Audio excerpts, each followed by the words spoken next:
டா கொஞ்சம் fan on பண்ணு. உனக்கு தானே ஃபேன் வேணும், நீயே போய் ஆன் பண்ணு. உனக்கிட்ட தானே ஸ்விட்ச் போர்ட் இருக்கு, பண்ணி தாயா.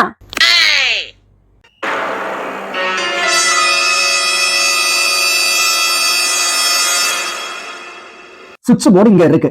ஏ இது நம்ம பெட், நான் இங்க படுத்திருக்கிறேன். பி நீ இங்க படுத்திருக்கிற. சி. சோ சில இருந்து ஏக்கு போறது எவ்வளவு பக்கம், பில இருந்து நான் எந்திரிச்சு இங்க வர போனோம், இது எவ்வளவு தூரம் எனக்கு.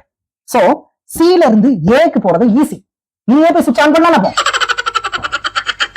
ஆமா நீ பி தான், நீ படிப்பிலும் B, as a human also B தான். எனக்கு தான், நான் சொல்லி தரேன். இங்க பாரு, உன் ஹெட் சுவிட்ச் போர்டுக்கு கிட்டே இருக்கா, மை ஹெட் எவ்வளவு ஃபாரவே இருக்கு சுவிட்ச் போர்டுக்கு. நான் எப்படி எந்திரிச்சு போவேன், நீ தானே கிட்டே இந்த மாதிரி. இது புரியுதா உனக்கு? தலையை வச்சு யாரும் எந்தி பண்ணலாட்டி, கால் எங்க இருக்கு பாரு, உன் கால் எங்க இருக்கு, தலையை வச்சு நடந்து போவியா நீ? தலையை வச்சு கிச்சனை சமையல் பண்ணிட்டா இருப்ப. என் தலை எங்க இருக்கு, உன் தலை எங்க இருக்கு? எல்லாரும் கால் வச்சு போவாங்க. உன்ட்ட ஆர்குமெண்ட் பண்றது வேஸ்ட். ஒரு சுவிட்ச் போர்டு இவ்வளவு ஆர்குமெண்ட் வச்சுக்கோ, நீயே வச்சுட்டு சுவிட்ச் ஆன் பண்ண.